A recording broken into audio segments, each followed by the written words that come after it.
मिंबर नूर पर जलवा फरोज तमामी मुहाफिज़ीन मसलक आला हज़रत मुअज़्ज़ज़ सामीन कराम हम उम्र दोस्तों नौनिहाल बच्चों इस्लामी रिश्ते की मेरी माओ और बहनों अस्सलामु अलैकुम व रहमतुल्लाहि व बरकातुहू। रहमतुल्लाहि व तआला बरकातुहू। ये रज़ा नगर पाड़े पुरवा है और अल्लाह का शुक्र है कि इस गांव में सभी गुलाम हैं हुजूर ताजुश शरिया के। बेशक आने वाली 6 और 7 जून को हमारे आपके पीरो मुर्शिद जानशीन सरकार मुफ्ती आज़म हिंद हुजूर ताजुश शरिया अलैहि रहमत और रिज़वान का कुल शरीफ है। मैं हाफिज़ मोहसिन साहब मौलवी यार मोहम्मद साहब की जानिब से आप तमामी हजरात को ये दावत देता हूँ कि अपने पीरो मुर्शिद के उर्स में बरेली शरीफ पहुँचकर अपना खराज अक़ीदत पेश करें। मौली साहब शायद बस लेके जाएंगे। होना ये चाहिए कि अपने पीरो मुर्शिद के उर्स में हम लोगों को ज़रूर शिरकत करनी चाहिए। जैसे औलिया अल्लाह का उर्स होता है, आज एक अल्लाह वाले का उर्स है।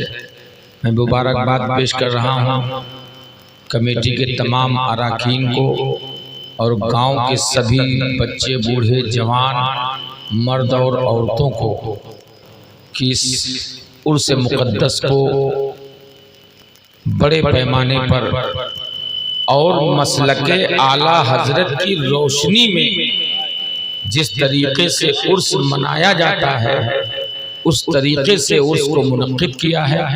अल्लाह ताला कमेटी के लोगों का मैं तो नाम नहीं जानता हूँ, एक नाम मुझे मालूम है मुश्ताक भाई, और उनके जितने लोग हैं मौलवी यार मोहम्मद साहब और हाफिज़ मोहसिन साहब तो इसकी सरपरस्ती फरमा रहे हैं। अल्लाह ताला कमेटी वालों को दिन दुनी रात चौगुनी तरक्की अता फरमाए, आमीन। एक चीज़ ध्यान रखना, उर्स को उर्स के हिसाब से किया करना।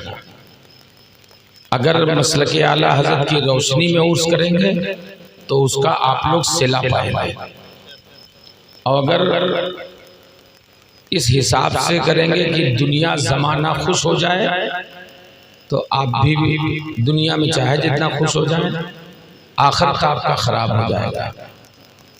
जिस तरह मेरे आला हजरत ने फरमाया है उर्स करो, उसी तरह उर्स किया करो। बुजुर्गों का उर्स इसी तरीके से सादे तरीके से करना चाहिए। अल्लाह ताला हम लोगों को इसका अजर अता फरमाए, आमीन। मैं ज़्यादा देर आपके बीच हायल नहीं रहूँगा, थोड़ी देर मैं अपनी बात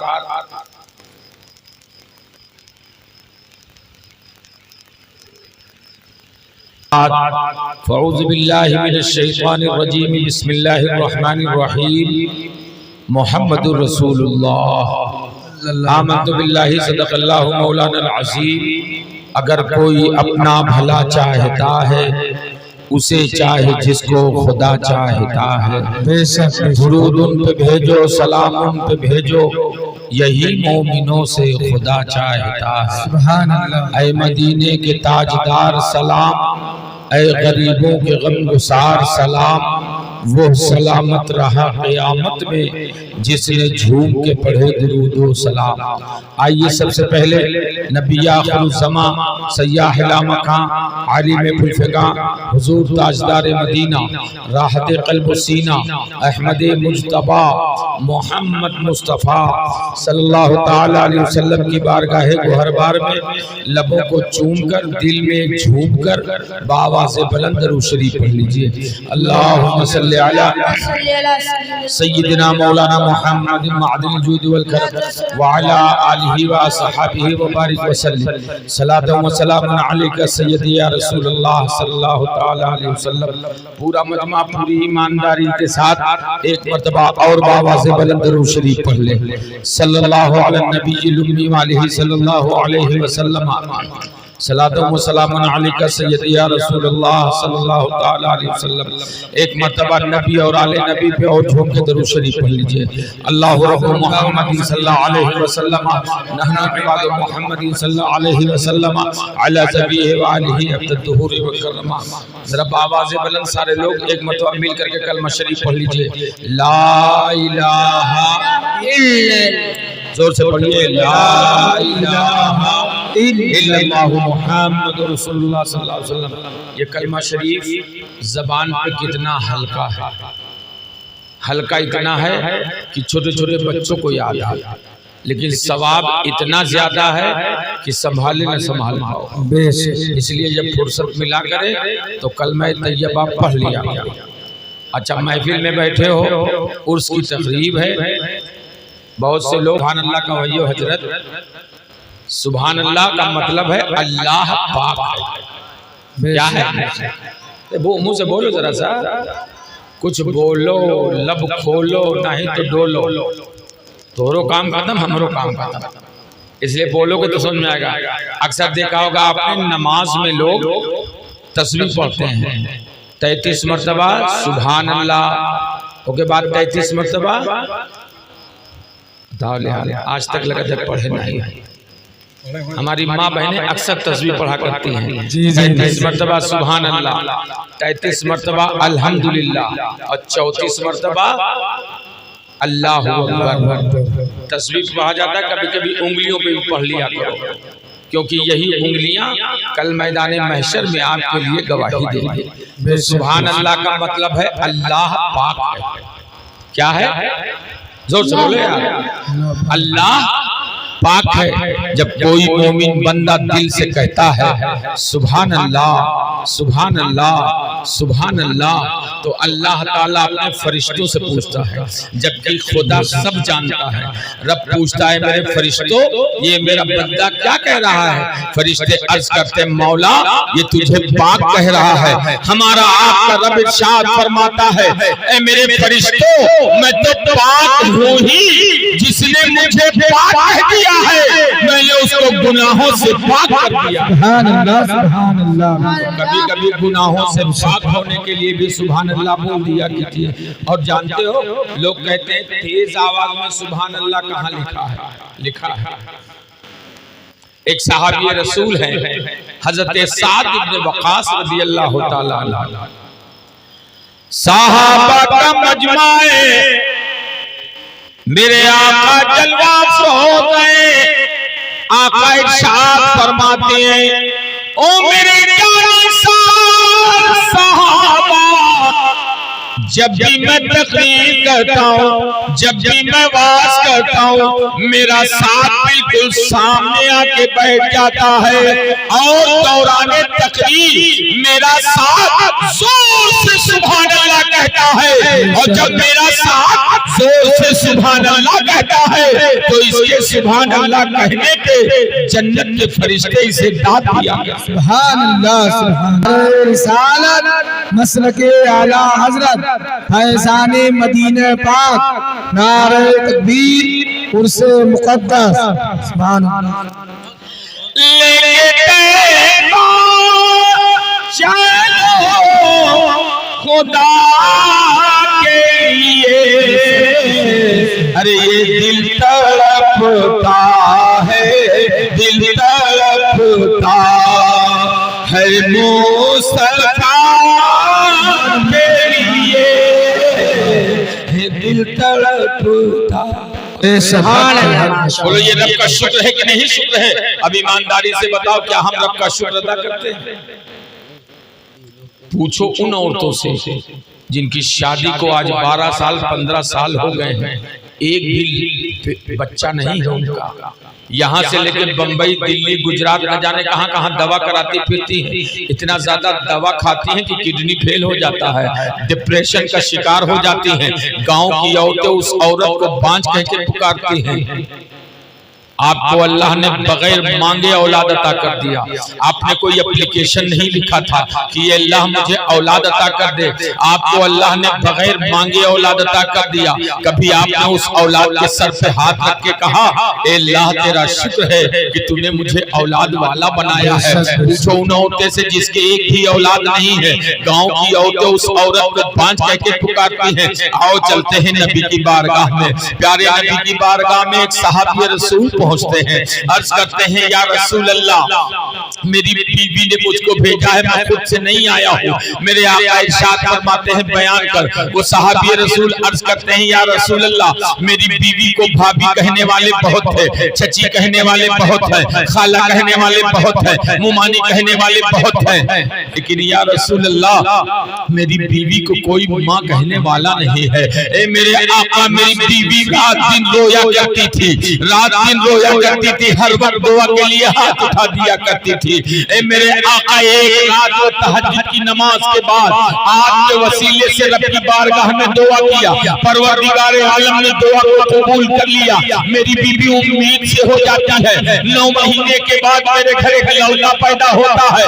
या रसूल अल्लाह आज वो 5 साल का हो गया है, वो करता है लेकिन बोल नहीं सकता है। ए मेरे आका मेरी बीवी ने कहा है जाकर नबी की बारगाह में अर्ज कर देना या रसूल अल्लाह मेरा बेटा जिंदगी भर बोल पाए न बोल पाए, मेरे दिल में कोई तमन्ना नहीं है, लेकिन या रसूल अल्लाह सिर्फ एक बार वो मुझे मां कह के पुकार दे ताकि मेरे कलेजे को ठंडक मिल जाए। मेरे आका इसीलिए मेरी बीवी ने आपकी बारगाह में भेजा है। मेरे आका इरशाद फरमाते हैं ए मेरे सहाबी का अपने उस बेटे को ले आ। वो सहाबी रसूल जाते हैं अपने उस गूंगे बेटे को लेके आते हैं। बेटा सामने खड़ा है, सुनो नबी से मोहब्बत सुनो और नबी पर ईमान सुनो मुसलमानों। वो बेटा सामने खड़ा है, बेटा के सामने जब खड़ा है मेरे नबी इरशाद फरमाते क्यों बेटा तू बोल नहीं सकता है? वो सर हिला के रोने लगता है। मेरे आका इरशाद फरमाते हैं ए नन्हे से बच्चे सुन ले, अब तक तो तू नहीं बोलता था लेकिन आज तुझे बोलना पड़ेगा। अरे बता दे मैं कौन हूँ? मैं तो जो बेटा अपने बाप के सामने न बोलता था रसूल पाक के सामने बोल पाता है। आप ही तो अल्लाह के रसूल। सुभान अल्लाह माशाअल्लाह। बहुत खूब। अब जरा गौर तो करो मुसलमानों, ये मेरे नबी की शान है। नबी से मोहब्बत करो तो सच्ची मोहब्बत करो जिस तरह सहाबा मोहब्बत किया करते थे। आओ चलते हैं जंगे खंदक का। एक बूढ़ी औरत पहुंची नबी की बारगाह में, सुनो ध्यान से। बूढ़ी औरत पहुंची नबी की बारगाह में, अर्ज करती है या रसूल अल्लाह सुनो नबी पे यकीन, नबी पे यकीन सुनो। बूढ़ी औरत पहुंच के कहती है या रसूल अल्लाह मैंने अपना ननिहाल छोड़ दिया है, मैंने अपना ददियाल छोड़ दिया है, मैंने अपना ससुराल छोड़ दिया है, मैंने अपने कबीले को छोड़ दिया है, भरी दौलत को लात मार के आई हूँ। मेरे आका अपने साथ में कुछ लेके नहीं आई हूँ, मैं सिर्फ आई हूँ और ये मेरा जवान बेटा मेरे साथ आया है। मेरे आका मैं इस गरज से आई हूँ कि आप मुझे कलमा पढ़ा दीजिए, मैं आपके घर की औरतों की नौकरी किया करूंगी और ये मेरे बेटे को कलमा पढ़ा दीजिए, ये आपकी खिदमत किया करेगा। मेरे नबी ने उस बूढ़ी औरत को कलमा पढ़ा दिया और खातूने जन्नत हजरत फातिमा ज़हरा रज़ी अल्लाह ताला अन्हा के पास भेज दिया, उनकी खिदमत में लगा दिया और बच्चे को नौजवान को कलमा पढ़ा के असहाबे सुफ़ा के चबूतरा पे रख लिया। हजरत अनस सहाबी रसूल बयान फरमाते हैं कि जब वो चलता था तो हम लोग उसकी मिसाल दिया करते थे, ये कितना होनहार बच्चा है। मेरे इसने अपनी दौलत छोड़ दी है, इसने अपना कबीला छोड़ दिया है, नबी की बारगाह में आ गया है। अरे इसने ये चलता है तो इसकी अदाएं बड़ी प्यारी हैं, ये बोलता है तो मीठे बोल बोलता है, ये नबी जो फरमाते हैं उसे बड़ी अच्छी तरीके से इसको अमल कर लेता है, बड़े अच्छे अंदाज में ये नमाज पढ़ता है। अनस सहाबी रसूल बयान फरमाते हैं कि एक दिन हम लोगों को पता चला कि उसको बुखार आ गया है। हम लोग उसके कमरे में जाते हैं, कमरे में खड़े हैं, उसके माथे पे हाथ रखा तो उसका पूरा जिस्म जल रहा था। थोड़ी ही देर के बाद वो बच्चा उठता है और करवट लेने के बाद फिर लेटता है कलमा पढ़ते हुए, उसका इंतकाल हो जाता है। जैसे ही उसका इंतकाल हुआ, हम लोगों ने जाकर के नबी की बारगाह में अर्ज किया, या रसूल अल्लाह, वो नौजवान का इंतकाल हो चुका है।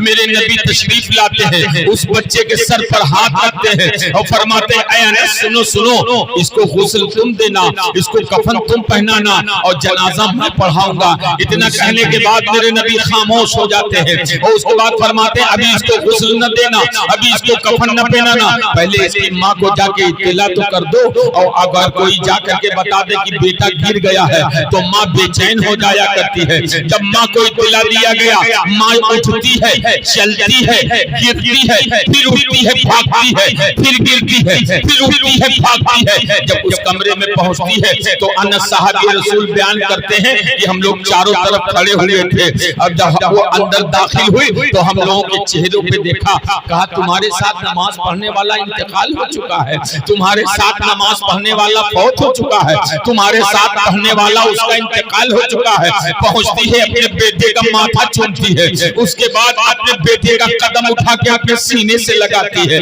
वो अनस साहब रसूल बयान फरमाते हैं, उसके कदम को चूम के वो बूढ़ी औरत एक किनारे जाकर के सर को सजदे में रख देती है। रब की बारगाह में अर्ज लगती है, ए मेरे परवरदिगार, मौत से किसी को छुटकारा नहीं है, लेकिन ए मेरे मौला, अगर आज मेरे बच्चे को मौत आ गई है तो वही काफिर मुझे ताना देंगे कि तूने नबी का कलमा न पढ़ा होता तो तेरा बच्चा मरा नहीं होता, तूने नबी का कलमा पढ़ लिया है इसीलिए तेरा बच्चा मर गया है। ए मेरे परवरदिगार, मुझे उनके सामने रुसवा न करना।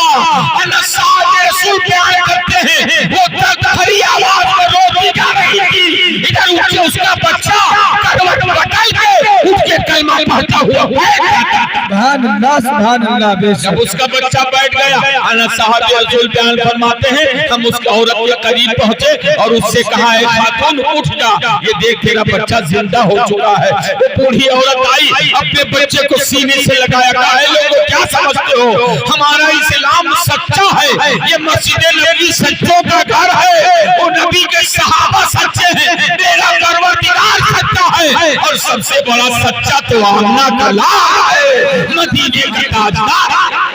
सुभान अल्लाह। बहुत खूब। किताबों में लिखा है कि वो बच्चा उमर फारूक आजम के जमाने तक जिंदा रहा, उस्मान गनी के जमाने में उसकी माँ का इंतकाल हो गया, उस बच्चे ने अपनी माँ को कब्र में उतारा, उसके बाद मौला अली के जमाने में उसका इंतकाल होता है। ऐ मुसलमानों, ये नबी से सच्ची मोहब्बत थी, आज हमने नबी से सच्ची मोहब्बत करना छोड़ दिया है, इसलिए हमारे घरों में परेशानियां हैं, हमारे पड़ोस में परेशानियां हैं, हमारे बच्चे हमारा कहना नहीं मानते हैं। वजह क्या है? वजह ये है कि हमने झूठ का दामन पकड़ लिया है, हम दिन भर में बोलते हैं तो झूठ बोलते हैं, मुअज्जिन अज़ान देता है, नमाज से हम कोसों दूर रहते हैं।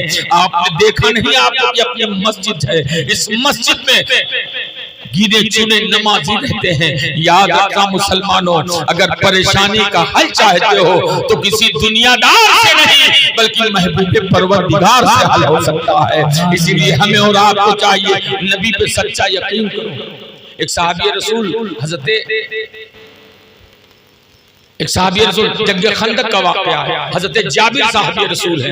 एक सहाबी रसूल पहुंचे नबी की बारगाह में, अर्ज करते हैं, या रसूल अल्लाह, मैंने 2 दिन से कुछ नहीं खाया है, मेरे पेट पे 2 पत्थर बंधे हुए हैं।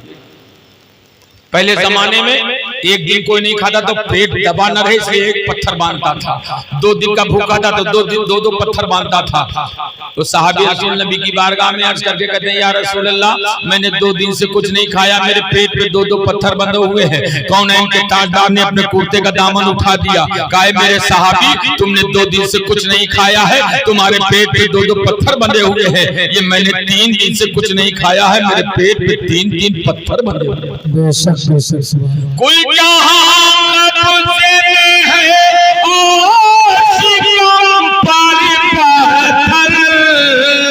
अरे खुद तो भूखे हैं ज़माने को खिलाने वाले, खुद तो भूखे हैं ज़माने को खिलाने वाले। हजरत जाबिर साहब रसूल देख रहे थे, वो भाग के आए घर, अपनी बीवी से कहा, ऐ मेरे शरीके हयात, घर में कुछ खाने को है? कहा बात क्या है? कहा मैंने देखा है मेरे नबी ने 3 दिन से कुछ नहीं खाया है, उनके पेट पे 3 पत्थर बंधा हुआ है। हजरत जाबिर की बीवी तड़प जाती है, कहती है मेरे शौहर थोड़ा सा जौ का आटा है और ये बकरी का बच्चा है, आप इसे ज़िबा कर दीजिए, गोश्त निकाल के मुझे दे दीजिए।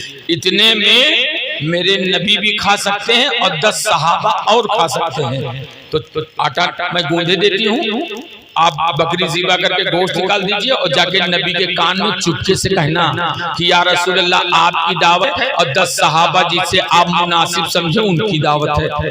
हजरत जाबिर भाग के आए नबी की बारगाह में, कुछ देर खड़े हैं, सारे लोग चले गए, मेरे नबी फरमाते जाबिर कैसे आना हुआ? चुपके से जाके कहा या रसूल अल्लाह आपकी दावत है और 10 सहाबा जिन्हें आप मुनासिब समझे उनकी मेरे घर दावत है। इतना सुनना था कि मेरे नबी इरशाद फरमाते, ओ मेरे सहाबा सुनो, आज जाबिर के घर सबकी दावत, बेशक सुभान बोलो सुभान अल्लाह, सुभान अल्लाह। आज जाबिर के घर सबकी दावत है। फरमाया जाबिर याद रखना, आटा गूंद के रखना, रोटी न बनाना जब तक मैं ना आ जाऊं, सालन तैयार करके रखना, हांडी उतारना नहीं चूल्हे से जब तक मैं ना आ जाऊं।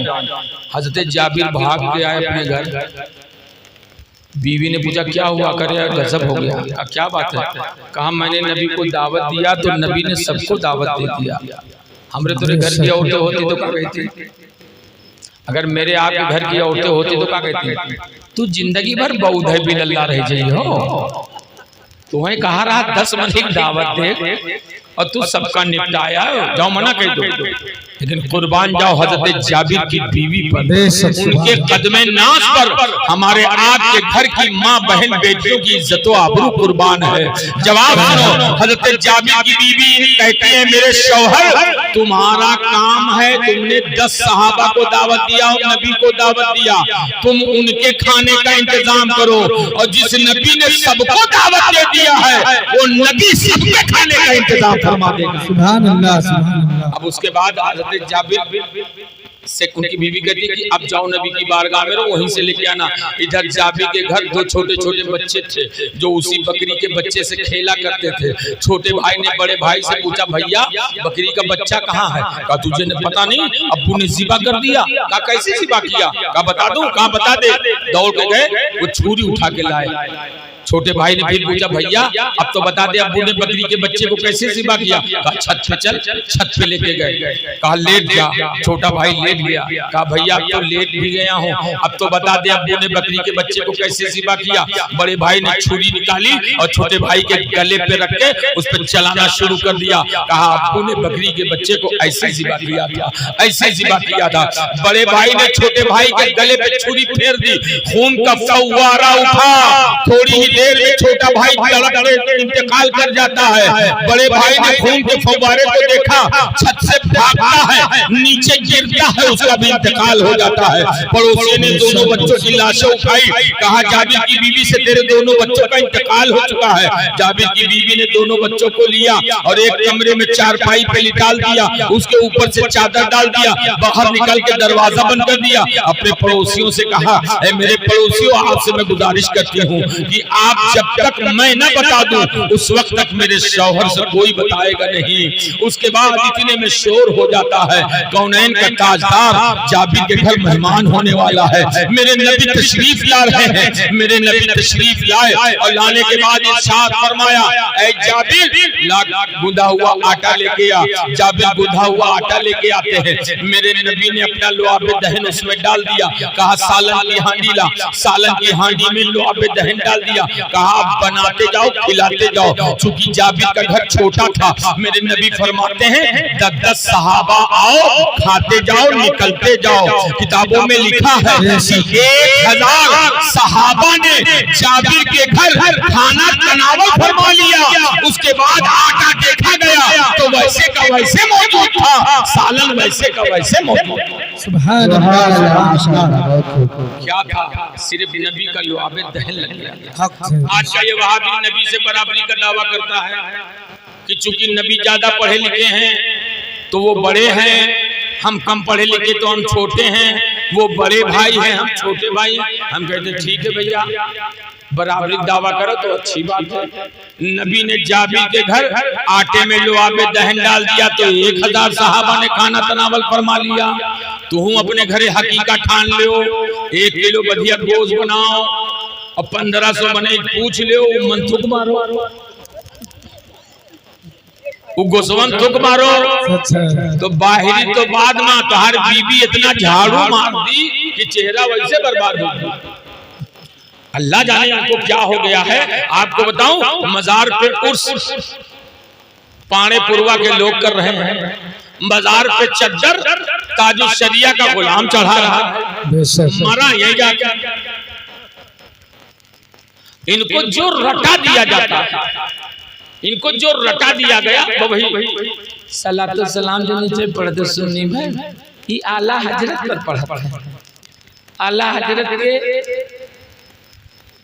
बिटिया का नाम रहा जान और रहमत, तो यही मारे उन पर। अरे ये ना बुखारी पढ़त है, लेकिन बुखारी वही पढ़ता है बेइश्क नबी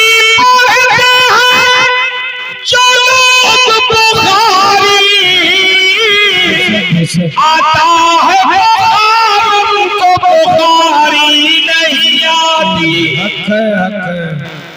इनको जो हज़रत अल्लामा मुस्तफा आज़मी अलैहिर्रहमान एक बड़ा अच्छा वाक़या लिखते हैं कि एक आदमी की शादी हुई, शादी के 3 महीना के बाद उसके लड़का पैदा हो गया। अबू जहर से निकले हर आदमी शादी भाई 3 महीना भाई लड़का कैसे। अबू जहर चले तो हर आदमी ताना दे। तो एक दिन उनके बीवी गई कहा रहे, जब सबके घरे लड़का होते तो सबके चेहरा तक खिला रहा था और तोहार तो दिन पर दिन झुरान चला जाता है। फिर झुराए ना तो और क्या करे, शादी 3 महीना भाई लड़का हो गया है। कै महीने पोते 9 महीने पोते अब पढ़ाई से पट्टी आराम से कैसे बाबा तोरे शादी कै महीना भा, तो कैसे 3 महीना, कैसे हमरे शादी कै महीना भा, कैसे 3 महीना, कहीं लड़का कै महीना भा, कहीं 3 महीना, कहीं तीनों जोरदार कै महीना भा, कहीं 9 महीना तो होगा। लेकिन अब हम बताए कोई पूछा तो यही हाल इन वहाबियों देवभंगियों का है। इनका जौन पढ़ाई दे कि फातिया न देवावे चाहिए।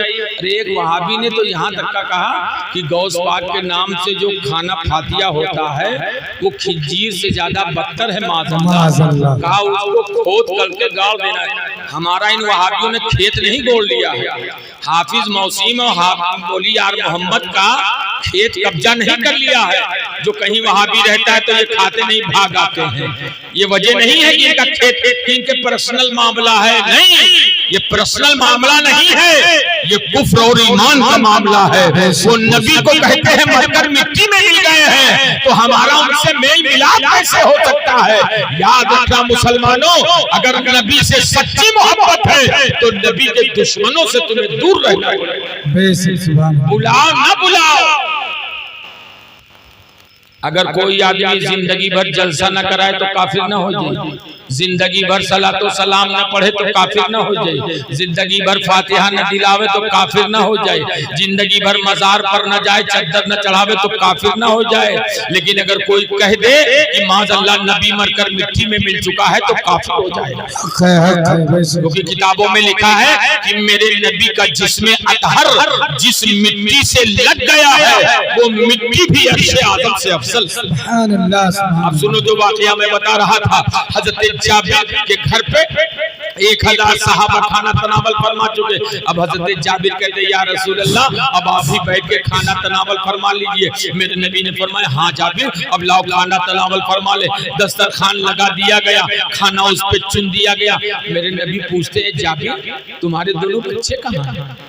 कह दो सुभान अल्लाह। सुभान अल्लाह। ऐ जाबिर तुम्हारे दोनों बच्चे कहाँ हैं? हज़रत जाबिर कहते हैं या रसूल अल्लाह वो कहीं खेलने चले गए होंगे। मेरे आका फरमाते जाबिर कोई बात नहीं, तुम्हारे दोनों बच्चों का इंतजार कर लिया जाएगा। हज़रत जाबिर घर के अंदर आते हैं, अपनी बीवी से कहते हैं बच्चे कहाँ हैं? कहा बच्चे नहीं है, आप जाइए खाना नबी को खिला दीजिए। आए कहा या रसूल अल्लाह हो सकता है बच्चे खेलते हुए कहीं दूर चले गए हो, आप खाना तनावल फरमा लीजिए। मेरे आका इरशाद फरमाते हैं ऐ जाबिर जब तक तुम्हारे बच्चे नहीं आएंगे तो मैं तब तक मैं इंतजार कर लूंगा। हजरत जाबिर घर के अंदर आते हैं, अपनी बीवी पे सख्ती करते हैं, अरे जालिम क्या कर रही है, मेरे आका भूखे हैं, वो बच्चों का इंतजार करें, बता दे कहां है, मैं बच्चों को बुला लाऊंगा।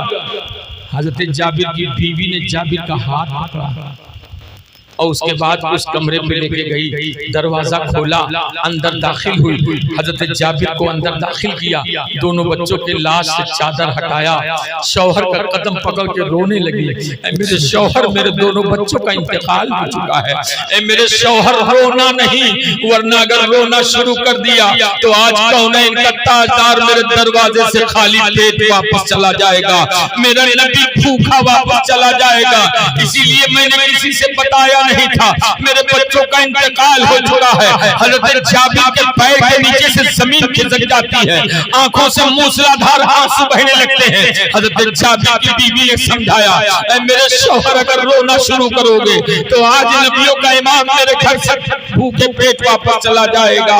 ऐ मेरे शौहर आज पहली बार नबियों का इमाम मेरे घर का मेहमान बन के आया है। हज़रत जाबिर आंसू पोंछते हैं, दरवाजा बाहर निकल के बंद किया, कुंडी चला दिया, आके कहते हैं या रसूल अल्लाह आप खाना तनावल फरमा लीजिए, मैं आपके साथ खाने पे बैठ जाता हूँ। मेरे आका फरमाते हैं नहीं जाबिर सुनो सुनो, ये देखो जिब्रील अमीन खड़े हैं और मुझसे कह रहे हैं या रसूल अल्लाह जब तक जाबिर के दोनों बच्चों को बैठा न लीजिएगा उस वक्त का खाना तनावल न फरमाइएगा, इसलिए तुम्हारे बच्चों का इंतजार कर लिया जाएगा।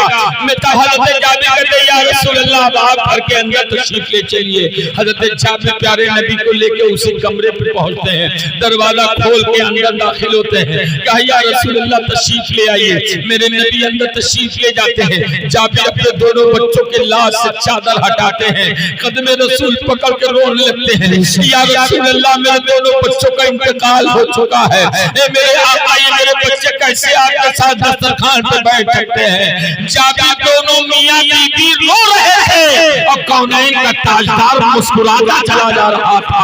मेरे आका फरमाते जाबिर परेशान होने की बात नहीं है, मेरे आका एक कदम आगे बढ़ाते हैं, नबूवत वाला हाथ जाबिर के दोनों बच्चों के लाश पे फेर देते हैं, हाथ तो फेरना था, जाबिर के दोनों बच्चे उठ के बैठ गए। सुभान अल्लाह सुभान अल्लाह। जब इस हदीस शरीफ पे नजर बरेली के आला हजरत की पड़ी तो आला हजरत क्या कहते हैं, कह दो सुभान अल्लाह। सुभान अल्लाह। जिसको आला हजरत से मोहब्बत है वही कहे सुभान अल्लाह। सुभान अल्लाह। जिसको आला हजरत और तब मुफ्ती आज़म हिंद और ताजुश शरिया से सच्ची मोहब्बत है वो जोर से कह दे सुभान अल्लाह। सुभान अल्लाह। आला हजरत क्या कहते हैं, एक दिल हमारा क्या है आज़ार इसका कितना, बेशक बेशक बहुत एक दिल हमारा क्या है आज़ार इसका कितना या रसूल अल्लाह, अरे तुमने तो चलते फिरते मुर्दे जिला दिए हैं। ये लोगों नबी से सच्ची मोहब्बत और नबी से सच्ची मोहब्बत का मतलब ये देखो औलिया अल्लाह का जो उर्स होता है, ये उर्स जो होता है जब तक ये जमीन के ऊपर थे तो रोजाना मेला लगता था, अब जमीन के अंदर है तो सालाना मेला लगता है। और एक बात और बता दो, अल्लाह जिसको तौफीक देता है वही उर्स कराता है, उर्स में शामिल हो पाता है। बगैर अल्लाह तो यार बहुत लंगर उंगर करत हो, अरे कम से कम दूसरे ख्याल क्या करो, ऐसे सब ढाना तो हर खत्म हो जी, तो हम कहें बटोर के तो ही रखो, बटोर के तो ही रखो, हमार खत्म हो जाए जो, हम जब खत्म करते रहेंगे तभी तो अल्लाह हमें अता करता रहेगा। अब जिसके पास है धरा धरा तो का काहे मिली, तो का भरा धरा और जिसके पास ना ये तभी तो रब करम करेगा कि इसके पास नहीं है, फरिश्तों इसको और पहुंचा।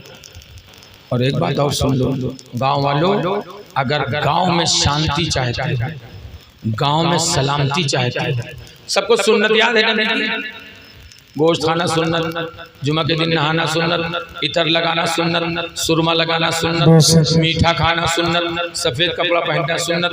एक सुन्नत सभे भूला हो जी, कहो तो याद दवाई पता हो कुछ जने कहते रहे थे, याद दवाई दी, याद दवाई तो जोर से कहो याद दवाई दी। एक सुन्नत हम लोग भूल गए हैं, माफ करना भी सुन्नत है, हक है, सुभान अल्लाह, माफ करना भी सुन्नत है। और आजकल अगर कोनो अकड़ के बोल दीस उठाला फरस उठाला फरस 2 बीघा ना है सही, कोर्ट कचहरी जमा कया। आज का हाल ये हो गया, ताकत होते हुए तुमको अगर किसी ने गाली दे दिया है और तुम्हारे पास इतनी ताकत है कि तुम उसको पटक के मार सकते हो, लेकिन अल्लाह और उसके रसूल के लिए अगर तुमने ये कह दिया कि जा तूने गाली दिया है मैं तुझे माफ करता हूँ, यहाँ भी वहाँ भी, तो याद रखना अल्लाह ताला तुम्हें दुनिया और मैदान महशर में इज्जत अता फरमा देगा। बेशक हक है। तो माफ करना हम कब सीखेंगे मेरे भाई? आज भाई भाई का दुश्मन बना हुआ है। बंटवारे का हाल ये होता है कि बंटवारा जब होता है तो एक भाई 4 जन से बुराई करते थे, दूसर का भाई 4 जन से और बुराई करते थे। हाल ये हो गया है। जब माँ बाप के साथ रहते थे, भाई बहन के साथ रहते थे, तब कोई झगड़ा नहीं, एक चारपाई पे बैठ के सब लोग खाना खाते थे, एक आंगन में बैठ के सब लोग चाय पीते थे। और जब थोड़ा सा तकरार हो गया तो हाल ये है कि एक चारपाई पे बैठ के अब खाना नहीं है, पूरा गांव जान गया है कि इनके घर में फुटनेस पड़ गया, इनके घर में तकरार हो गया है। उसी चारपाई पे झगड़ा हल कर लिया करो, और बड़ा होने के नाते छोटों को माफ कर दिया करो, और छोटा होने के नाते बड़ों को माफ कर दिया करो। अगर ये सुन्नत हम लोग अमल में ले आएंगे, अगर अपने से बड़ों और छोटों को माफ करना शुरू कर देंगे, तो याद रखना न घर में कभी लड़ाई हो सकती है, न पड़ोस में कभी लड़ाई हो सकती है, न मोहल्ले में कभी लड़ाई हो सकती है, न पूरे गांव में लड़ाई हो सकती है। बड़ों को चाहिए कि छोटे लड़ जाए, दोनों को आपस में समझा करके माफ कर दें, दोनों से एक दूसरे से हाथ मिला करके एक दूसरे से माफी मंगवा दें, इंशाअल्लाह कभी आपस में झगड़ा नहीं हो सकता है। ये सुन्नत हम लोग भूल चुके हैं और इस सुन्नत पर हमें तेजी से अमल करना चाहिए। और यही वजह है कि अब जब झगड़ा होता है तो आदमी झूठ पर झूठ, एक झूठ का सच साबित करने के लिए 100 झूठ बोले पड़ते हैं। एक झूठ को सच साबित करने के, और मेरी माँ बहने इसमें एक कदम और आगे है। गुडुआ का अब्बा तो कम बुराई करते हैं, गुडुआ का अम्मा गली गली बुराई करे। जी जी बोलिए सही है कि गलत है? यही औरतें मेरी माओ बहनों सुनो, हजरत फातिमा ज़हरा रज़ी अल्लाह ताला अन्हा की तुम्हें कनीज बनना है, और तुम कनीज हो, अगर अपनी इज्जत और आबरू की हिफाजत चाहती हो तो छोटों को माफ कर दिया करो। और एक बात और बता दूं, याद कर कान खोल करके सुन लो, मेरे नबी सल्लल्लाहु अलैहि वसल्लम बैठे थे। सुनो मेरी माओ बहनों, सुनो ध्यान से सुनो मेरे भाइयों, मेरे नबी बैठे थे, आपके पास हजरत आपकी चहीती बीबी हजरत उम्मुल मोमिनीन हजरत आयशा सिद्दीका रज़ी अल्लाह ताला अन्हा बैठे। सुनो, एक दूसरे की बुराई करने वाली मेरी माँ बहनों सुनो ध्यान से, हजरत आयशा रज़ी अल्लाह ताला अन्हा बैठी थी। एक औरत आई नबी की बारगाह में तो जाने लगी, तो हजरत आयशा कहती है या रसूल अल्लाह ये औरत कितनी मोटी है। वो थोड़ी मोटी औरत थी। या रसूल अल्लाह ये औरत कितनी मोटी है। मैंने फरमाया हाँ आयशा क्या कही? क्या या रसूल अल्लाह वो मोटी है तभी तो मैं कह रही हूँ। कहा हाँ, उसके पीठ पीछे कह रही हो वो मोटी है, लेकिन अगर वो मोटी न होती तो उस पे ये बोहतान हो जाता, तुम गुनहगार हो जाते, तुम गुनहगार हो जाती। जो कुछ कहना था उसके मुंह पे कहना चाहिए था। लेकिन आजकल ईमानदारी से बताओ, हम एक दूसरे की बुराई पीठ पीछे करते हैं कि नहीं करते? मेरे नबी फरमाते हैं जो अपने मोमिन भाई की बुराई करता है वो अपने सगे मरे हुए भाई का गोश्त खाता है, सगे मरे हुए भाई का गोश्त खाता है। अब आप बताओ क्या हम नबी की सुन्नत पर अमल करेंगे कि नहीं? बोलो ईमानदारी से, बोलो सारे लोग। हम एक दूसरे की बुराई ना करें, झूठ बोलना तो अरे यार मेरी जान तो मार नहीं देगा। अगर मैं कह दूं मौलवी साहब 100 रुपए मैंने आपका उठा लिया ले लिया तो हमारे गर्दन तो मार देते हैं। ज्यादा ज्यादा वो गुस्साई जी हैं, ज्यादा ज्यादा झापड़ मार डाल भाग। कैसे मेरी जान अल्लाह के हवाले है, तो हमको सच बोलने में क्या नुकसान है? और झूठ अपने लड़के को बोलना उसके माँ बाप खुद सिखाते हैं। सुनो, हम जाने थे सब ताई गए हो कि हजरत खत्म करो, हम खत्म करेंगे, लेकिन ये बात हम बता के तब हो जरा मचा बोलो सुभान अल्लाह, और जोर से बोलो सुभान अल्लाह। हमारे यहाँ बच्चा पैदा होता है तो आदमी अपने बच्चे को पालता है डॉक्टर बनाने के लिए, बच्चे को पालता है इंजीनियर बनाने के लिए, अपने लड़के को पालता है प्रोफेसर बनाने के लिए। लेकिन हजरत फातिमा ज़हरा हुसैन को पाल रही है करबला में गर्दन कटाने के लिए। जितने हुसैनी हो जोर से कह दो या हुसैन, और जो से बोलो या हुसैन। इमाम हुसैन के नाम पे न जाने कितना डरम शरबत आपने पी लिया होगा, न जाने कितना डेग खिचड़ा और बिरयानी खा लिया होगा। आज की रात एक डरम शरबत का हक अदा कर दो, जोर से कह दो या हुसैन। मेरे नबी हजरत फातिमा ज़हरा से क्या कहते हैं, शेर सुनो। जाने दो इसको फातिमा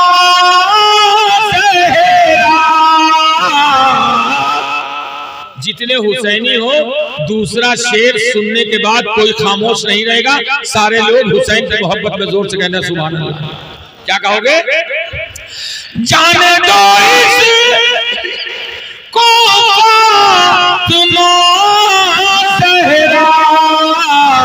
अरे इसको पाला है, इसको पाला है करबला के लिए,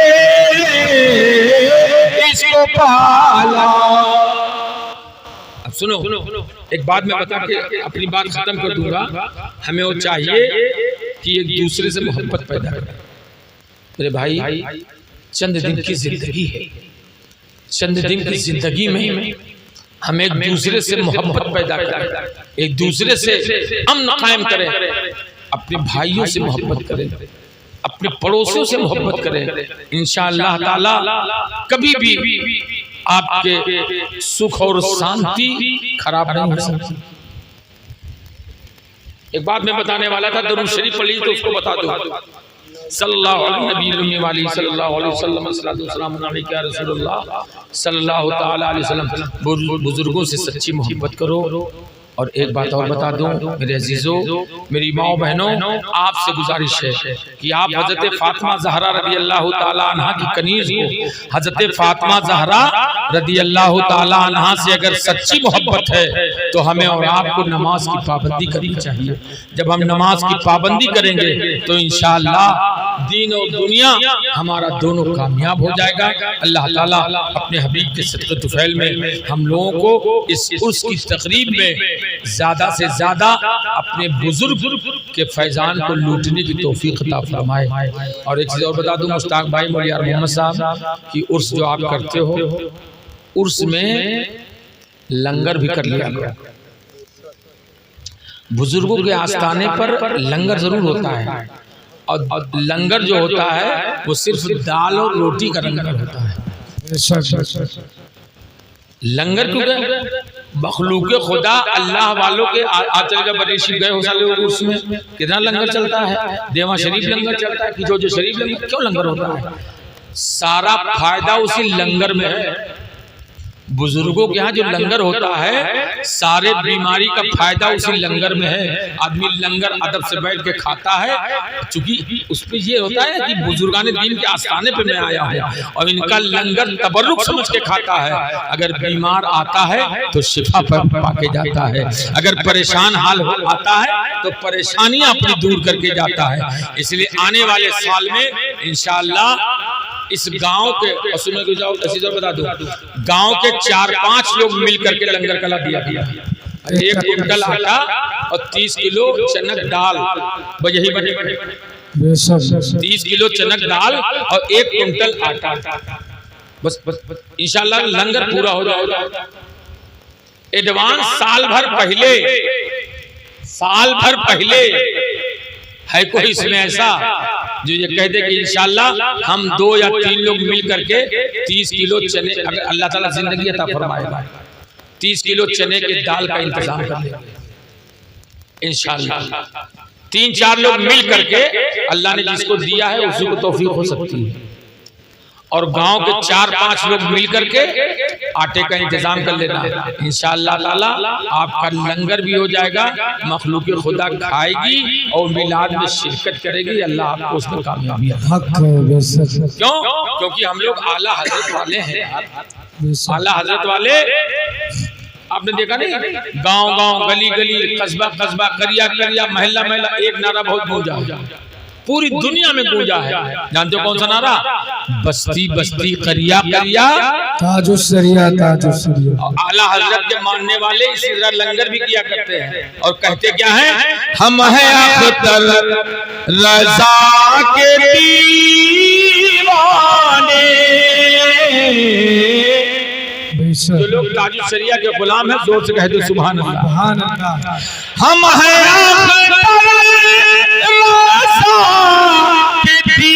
दीवाने, अरे जाने दे देंगे, जाने दे देंगे हम रज़ा के लिए, जाने दे। अल्लाह ताला इस महफिल को अपनी बारगाह में कबूल फरमाए। अल्लाह वालों के आस्थाने पर हम लोग का आना कबूल फरमाए। जितने लोग आए हैं मैं तमामी हजरात को सिर्फ इतना दुआ दे सकता हूँ कि अल्लाह ताला आज की रात में आपके दिल में जो अरमाने जायज करवटें ले रही हैं, अल्लाह उसको कबूल फरमाए। अस्सलाम वालेकुम। खड़े होकर सलाम।